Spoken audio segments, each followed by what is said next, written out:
Hello students, welcome back to my YouTube channel.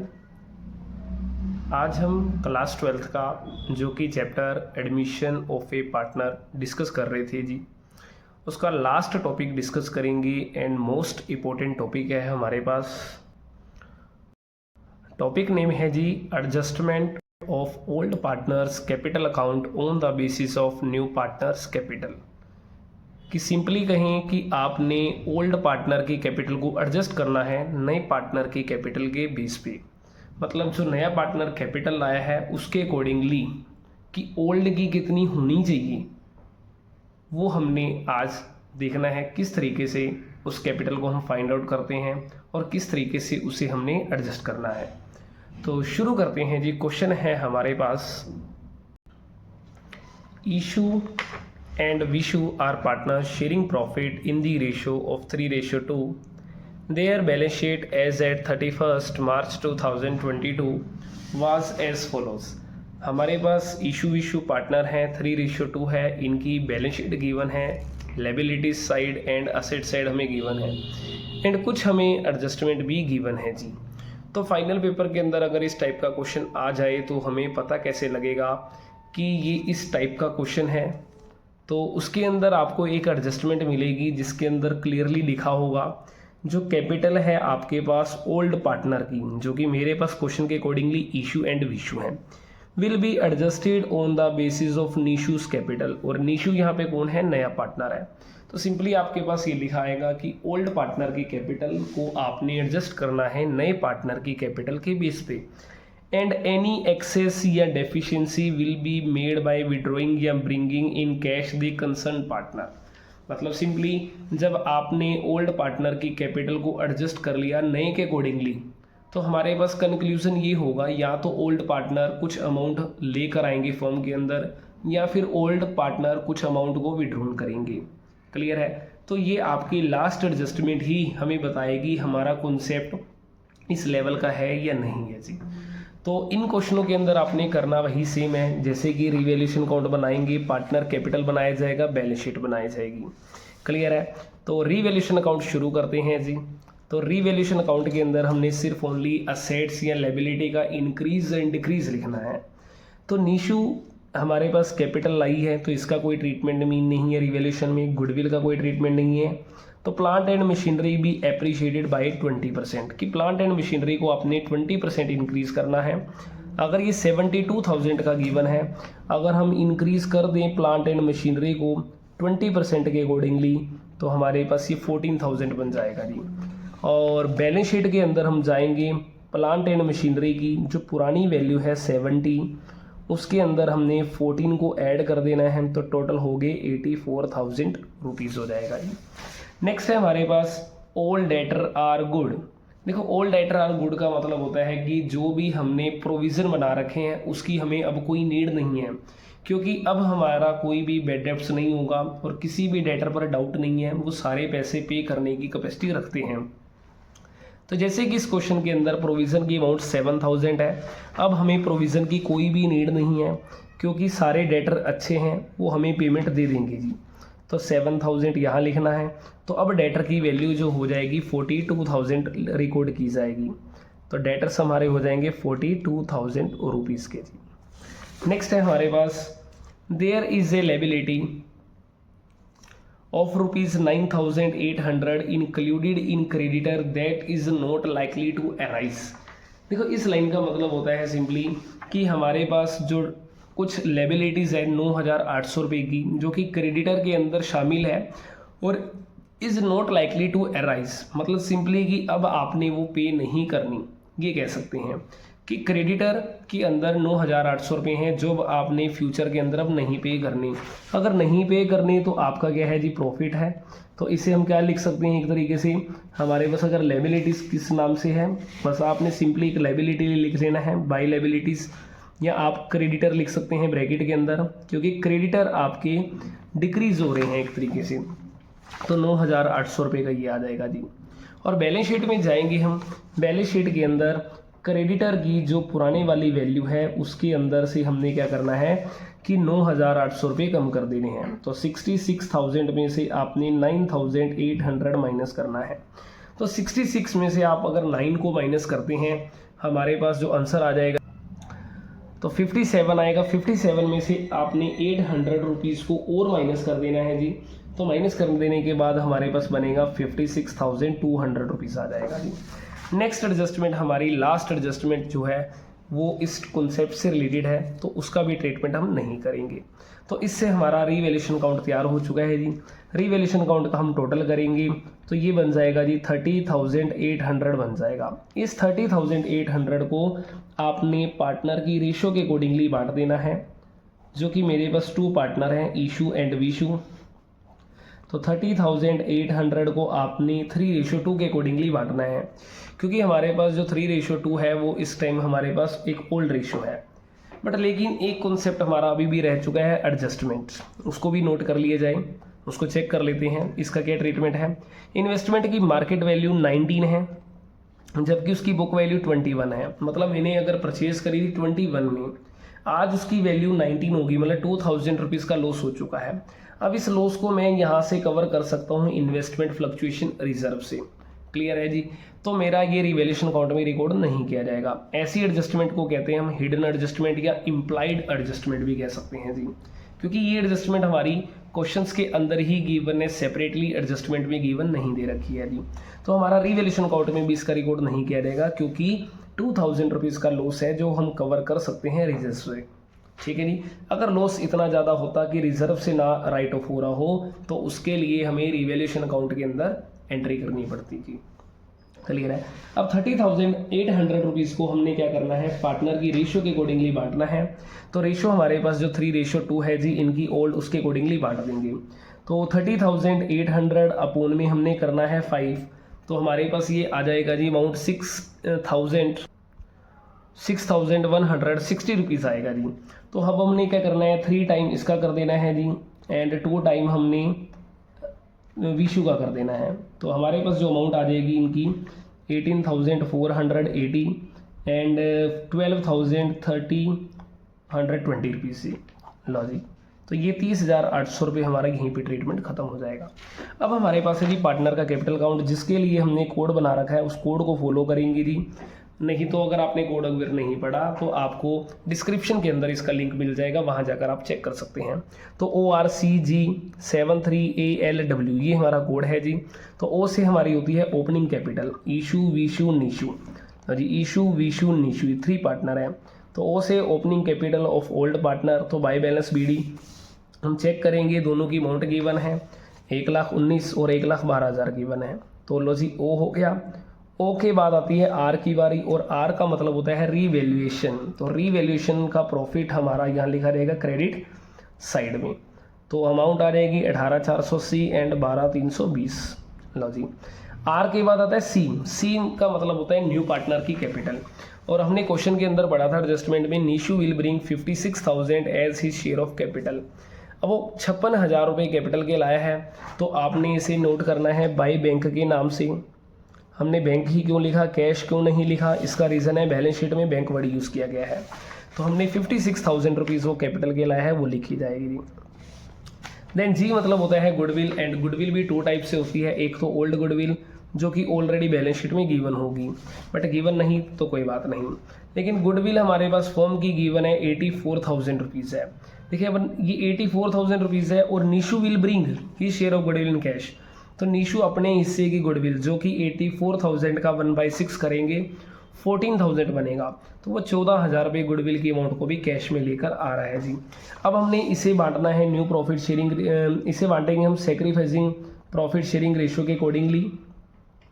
लेकिन ये हमारा फर्स्ट केस है जी एक तरीके से, क्योंकि मैंने टोटल आपको 5 केस सिखा रखे हैं। शुरू में फर्स्ट वीडियो हमारी वही थी, तो वहाँ से जाकर आप इसका शॉर्टकट भी सीख सकते हैं। तो फर्स्ट केस होने के कारण हम क्या करेंगे, जो हमारे पास इनकी ओल्ड रेशो है जी, वही इनकी सेक्रीफाइसिंग रेशो बन जाएगी। तो जो 14,000 रुपये आए हैं, 14,000 को आपने 3:2 के अकॉर्डिंगली बांटना है। तो 14,000 को हम डिवाइड करेंगे 5 से जी, क्योंकि 3:2 का मतलब है दोनों का टोटल 5 बन जाएगा। तो 5 2 10 होगा हमारे पास, देन 4 एंड 0 बच गई जी। तो हमारे पास अगर देखा जाए तो ये 5 8 हो जाएगा। तो टोटल हमारे पास जो बनेंगे 2,800 रुपये बनेंगे। तो हमने 2,800 का 2 टाइम्स करना है, 5,600 बनेगा। और ये बनेगा हमारे पास 3 के अकॉर्डिंगली 5400 रुपीज़ जी। ठीक है, 8400 रुपीज़ बनेगा जी। क्लियर है जी। तो ये हमारे पास था जी गुडविल का ट्रीटमेंट है जी। देन 7 आइटम से 7 आइटम का मतलब होता है रिजर्व। अब रिजर्व के अंदर टोटल पड़े हैं 5000 रुपीज़, लेकिन 2000 रुपीज़ हमने राइट ऑफ यहाँ से कर चुके थे रिजर्व के नाम से जी। तो उस 2000 को आपने स्किप करना है। तो रिमेनिंग अमाउंट जो बच गई मेरे पास 3000 रुपीज़, ठीक है, इन्वेस्टमेंट फ्लक्चुएशन रिजर्व की, वो हमने पार्टनर की रेशो के अकॉर्डिंगली बांट देना है, जो कि ओल्ड रेशो है 3:2। तो 1800 एंड 1200 बन जाएगा जी। ठीक है जी। 7 आइटम इसके अलावा हमें देखनी है जर्नल रिजर्व गिवन है, तो उस जर्नल रिजर्व को भी हमने ओल्ड पार्टनर की ओल्ड रेशो के अकॉर्डिंगली बांटना है जी। तो हमारे पास इन दोनों का जो टोटल है देखिए जी 9000 है। 9000 को 3:2 के अकॉर्डिंगली बांटेंगे तो डिवाइड बाय करेंगे 5, तो 1800 आ जाएगा। 1800 इंटू 3 करेंगे एंड 1800 इंटू में 2 करेंगे जी। लो जी, 7 आइटम के बाद 3 आइटम्स क्वेश्चन के अंदर गिवन नहीं है जी। जो 3 आइटम्स होती हैं हमारे एक्यूमुलेटेड लॉसेस होते हैं जी। ठीक है जी। देन असेट्स टेकन भी नहीं है गिवन, क्योंकि किसी भी पार्टनर ने असेट टेकन नहीं करी, लेबिलिटी टेकन नहीं करी, विड्रॉल भी नहीं करा। तो अगर कुछ भी नहीं कर रखा तो आपने सिंपली क्या करना है जी, टू बैलेंस CD को फाइंड आउट करना है, क्लोजिंग बैलेंस निकालना है आपने। तो निशु का तो हमारा सेम हो जाएगा 56,000 रुपीज़ जी। हम इधर का टोटल कर लेंगे। ये सारा टोटल कर लेने के बाद जो भी अमाउंट आएगी आपने विशु की यहाँ लिखनी है और ईशू की भी यहाँ लिखनी है। तो हम रफली इनका टोटल कर लेंगे जी। और टोटल जो हमारे पास आएगा जी, फर्स्ट नंबर पे ईशू का है 1,53,080 रुपीज़ आ जाएगा एंड विशु का है जी 1,34,720 रुपीज़ आ जाएगा जी। अब एक बार आपने इन सब का करना है जी टोटल। ठीक है जी। टोटल कर लेने के बाद अब ये जो हमारे पास टू बैलेंस CD आई है, इस CD को एक बार आपने दोबारा से BD बनाना है जी। तो लो जी, इसे बनाएंगे हम बाय बैलेंस BD। तो जो कि अमाउंट है 1,53,080 रुपीज़ एंड 1,34,720 रुपीज़ एंड 56,000। लो जी, अब हमारे पास असल में जो कॉन्सेप्ट का काम है वो शुरू हो रहा है जी। तो इस कॉन्सेप्ट के अंदर आपने करना क्या है जी, फर्स्ट नंबर आपने न्यू रेशो को फाइंड आउट करना है। तो इस क्वेश्चंस के अकॉर्डिंगली नया पार्टनर हमारे पास विशु आ रहा है, बट विशु ने 1/6 शेयर एक्वायर करा है, बट क्वेश्चंस के अंदर ये मेंशन नहीं कि उसने यह शेयर किस से एक्वायर करा है। तो इस कंडीशन के अंदर हम क्या करेंगे, लेट करेंगे, टोटल जो प्रॉफिट होगा हमारा वो 1 माना जाएगा। ठीक है जी। निशु को शेयर देने के बाद हमारे पास रिमेनिंग शेयर जो बचेगा वो फाइंड आउट करेंगे जी हम। तो 1 में से आपने 1/6 को माइनस करा, रिमेनिंग पोर्शन बचा 5/6। अब ये जो रिमेनिंग पोर्शन होगा सिर्फ ओनली ईशू का है और विशु का है। तो ईशू ने इसे अपने प्रॉफिट शेयरिंग रेशो के अकॉर्डिंगली बांट लेना है और विशु ने भी। तो ईशू और विशु की जो रेशो है ओल्ड 3:2 है, तो 3/5 एंड 2/5 के अकॉर्डिंगली डिस्ट्रीब्यूट करेंगे। इसे कट कर लेंगे 2 आ जाएगा हमारा, इसे कट करेंगे 3 आ जाएगा जी। तो कट करने से वैसे कोई बेनिफिट नहीं है, तो इसकी बजाय आप इसे डायरेक्ट भी लिख सकते हैं, क्योंकि कट करने का बेनिफिट तब होगा अगर इन दोनों का जो डिनोमिनेटर सेम बन जाता। डिनोमिनेटर तो डिफरेंट हो रहा है इसलिए कोई फ़ायदा नहीं है, तो 10/30 बन जाएगा। बट मेरे पास निशु का शेयर था 1/6। अब यहाँ पे 30 इनका बेस है तो इसको 30 भी बना लेंगे, 5 से मल्टीप्लाई, 5 से डिवाइड, देन 5/30। लो जी, हमारे पास न्यू रेशो तैयार हो चुकी है 15:10:5। तो इसे और शॉर्टकट में लिखें थोड़ा 3:2:1 हो जाएगी। तो यही हमारी न्यू रेशो है। अब उसके बाद आपने करना क्या है जी, इस क्वेश्चन के लिए आपने टोटल कैपिटल निकालनी है फर्म की। तो टोटल कैपिटल फर्म की कैसे आएगी, नए पार्टनर का शेयर कितना है 56 और नए पार्टनर की कैपिटल है जो 56, नए पार्टनर के शेयर का करेंगे रेसिप्रोकल, क्योंकि जो उसका शेयर 1/6 है आपने कर देना है 6/1। तो अब आपने इन दोनों की करनी है मल्टीप्लाई, एंड मल्टीप्लाई जो करने के बाद हमारे पास जो आंसर आएगा जिनका 3,36,000 रुपीज़ आपके पास अमाउंट आ जाएगी। लो जी, ये हमारे पास आ गया 3,36,000 रुपये। अब आपने इन 3,36,000 को हमने जो न्यू रेशो निकाली है इसके अकॉर्डिंगली बांट देना है जी बस। तो अब यहाँ पे क्या होगा, इशू की न्यू कैपिटल तैयार हो जाएगी और विशु की भी न्यू कैपिटल तैयार हो जाएगी, और जो हमारे पास निशु है तो निशु कैपिटल सेम ही रहेगी जी, उसमें कोई भी चेंजेस नहीं आएगा। तो लो जी, ये हमारे पास बनेगा 3,36,000 इंटू में करेंगे हम 3/6, तो 3,36,000 इंटू में कीजिए 2/6, और हमारे पास जो नीशू है उसकी कैपिटल सेम रहने वाली है। तो जब इसे कट करेंगे हमारे पास मेनली 56 आना है। 56 का 2 टाइम्स करेंगे 1,12,000 बनेगा। और अब हमने 3,36,000 को 3/6 के रेशियो के अकॉर्डिंगली बांटना है। तो ये हमारे पास जो अमाउंट आ जाएगी 1,68,000 आ जाएगी। एंड लास्ट में हमारे पास जो नीशू है उसका पोर्शन बिल्कुल सेम रहेगा जी। अब ये जो बैलेंस आपके आए हैं इस बैलेंस को आपने पुट करना है जी टू बैलेंस CD के अकॉर्डिंगली। तो ये हमारे पास बनेगा, जैसे फर्स्ट नंबर हमने नीशू का फाइंड आउट करा था, विशु का 1,68,000 एंड विशु का है जी हमारे पास 1,12,000 एंड जो लास्ट में नीशू है उसका तो सेम ही रहने वाला है। अब लास्ट ऑप्शन क्या होता है जी, आपने कंपैरिजन करना है इन दोनों का। क्लियर है जी। जैसे यहाँ 1,53,080 है, यहाँ 1,68,000 रुपीज़ है। जो भी हमारा डिफरेंस है, अब डिफरेंस की कमी यहाँ आ रही है तो इस कमी को हमने बाय बैंक के नाम से लिखना है जी। क्लियर है जी। तो हमारे पास इन दोनों का जो भी डिफरेंस होगा वो आपने पुट करना है। जैसे 14,920 रुपीज़ है जी, तो सेम यहाँ 1,34,720 है, यहाँ 1,12,000 है। तो जो भी डिफरेंस हमारे पास आ रहा है उसको हमने पुट करना है 22,722 बैंक अकाउंट के नाम से जी। क्लियर है। तो ये हमारा इसके अंदर एक छोटा सा टॉपिक है पार्टनर कैपिटल अकाउंट के अंदर, जो कि आपने लास्ट में ही एडजस्ट करना था। अब देखिए जो क्वेश्चन के अंदर हमसे पूछा गया था वो क्वेश्चन के अंदर हमने बिल्कुल अप्लाई करा कि हमने इशू और विशु की कैपिटल को एडजस्ट करा नीशू की कैपिटल के बेस पर। अगर किसी भी पार्टनर का कोई एक्सेस या डेफिशिएंसी बनती है या तो वो लेकर जाएगा या वो लेकर आएगा। देखो ब्रिंकिंग के अंदर वो लेकर आ रहा है और लेकर आने वाला अमाउंट आपके पास ये है जिसके अंदर इशू ने, ठीक है जी, 14,920 रुपीज़ लेकर आने हैं। जबकि जो विशु है, विशु ने अब क्या कर रखा है जी 1,12,000 नई फर्म के अकॉर्डिंगली चाहिए, बट पुरानी फर्म के अकॉर्डिंगली उसके 1,34,720 रुपये हैं। तो उसको हम क्या करेंगे, अमाउंट पे करेंगे। क्लियर है। कभी कभार क्वेश्चन के अंदर क्या होता है जी, ये विड्रॉइंग या ब्रिंगिंग इन कैश की बजाय ये लिखा होता है कि जो विड्रॉ या ब्रिंगिंग जो भी होगा या इसे आपने एडजस्ट करना है, ओपन करना है करंट अकाउंट करके। तो मतलब सिंपली क्या है जी, उस कंडीशन के अंदर आपने बैंक की बजाय करंट वर्ड का यूज़ कर देना है जी। क्लियर है। और इधर का करंट जो होगा वो असेट साइड में नोट किया जाएगा, इधर का जो बैंक होगा वो, इधर का जो करंट होगा वो लायबिलिटी साइड में रिकॉर्ड किया जाएगा। ऐसा कब करना है, जब आपको करंट अकाउंट ओपन करने के बारे में कह दिया जाए, अदरवाइज आपने कुछ नहीं करना। लो जी, ये हमारे पास था। अब आपने क्या करना है जी, बैलेंस शीट को पूरा करना है कंप्लीट। तो बैलेंस शीट के लिए करते क्या है जी, लास्ट में आपने कंपैरिजन करते हैं पुरानी बैलेंस शीट का नई बैलेंस शीट के साथ। जैसे क्रेडिटर आपने नोट कर लिए, तो ये जो 7 आइटम्स होते हैं मीन्स एक्यूमुलेटेड प्रॉफिट्स, इनको दोबारा नोट नहीं किया जाएगा क्योंकि ये ऑलरेडी आप डिस्ट्रीब्यूटेड कर चुके हो। अब हमें करनी है कैपिटल नोट। तो कैपिटल के अंदर ईशू, विशु, नीशू ये तीनों पार्टनर हैं। इन तीनों पार्टनर की जो हमने ये कैपिटल को फाइंड आउट करा है, इस कैपिटल को हमने यहाँ रखना है 1,68,000, 1,12,000 एंड 56,000। तो ये टोटल 3,36,000 रुपये बनेगा, ये हमने यहाँ रख देना है जी। क्लियर है। अब हमारे पास असेट साइड में चलें, बैंक वाला पॉइंट है जी।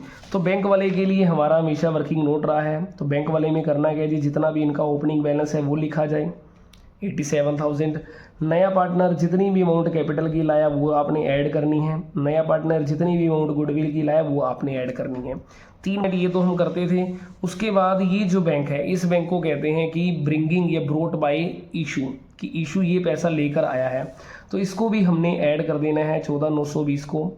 और सेम ये जो विशु है, विशु ने क्या करा, ये अमाउंट विड्रॉन करी है, तो विड्रॉन वाली हमने क्या कर देनी है, माइनस करनी है 22,720 रुपये जी। तो ये सारा आपने ऐड लेस करना है और ऐड लेस करने के बाद आपकी बस अमाउंट बनेगी 1,49,200 रुपीज़ बनेगा जी। क्लियर है। अब हमारे पास आगे चलते हैं। डेटर को हमने रिकॉर्ड कर लिया, इन्वेस्टमेंट की मार्केट वैल्यू को नोट किया जाएगा जी, क्योंकि मार्केट वैल्यू के अकॉर्डिंगली अब देखना है वैल्यू बढ़ी है या घटी है, तो वही आपने रिकॉर्ड करनी है। बिल्डिंग आपने सेम वैल्यू पे रिकॉर्ड करना है क्योंकि बिल्डिंग के अंदर कोई भी चेंजेस नहीं रहा जी। तो बिल्डिंग आ जाएगी 98,000 रुपीज़ की। प्लांट एंड मशीनरी हम ऑलरेडी रिकॉर्ड कर चुके हैं। अब आपने करना है जी इनका टोटल। अगर आपके पास टोटल मैचिंग खा जाए दोनों साइड का, मतलब लेबिलिटीज़ एंड असेट का, तो आपका क्वेश्चन एकदम करेक्ट होगा। अदरवाइज आपका क्वेश्चन में कहीं ना कहीं गलती हो चुकी है जी, फिर आपने उस गलती को फाइंड आउट करना है। क्लियर है जी। तो ये हमारा एक क्वेश्चन था, लास्ट टॉपिक था इस चैप्टर का।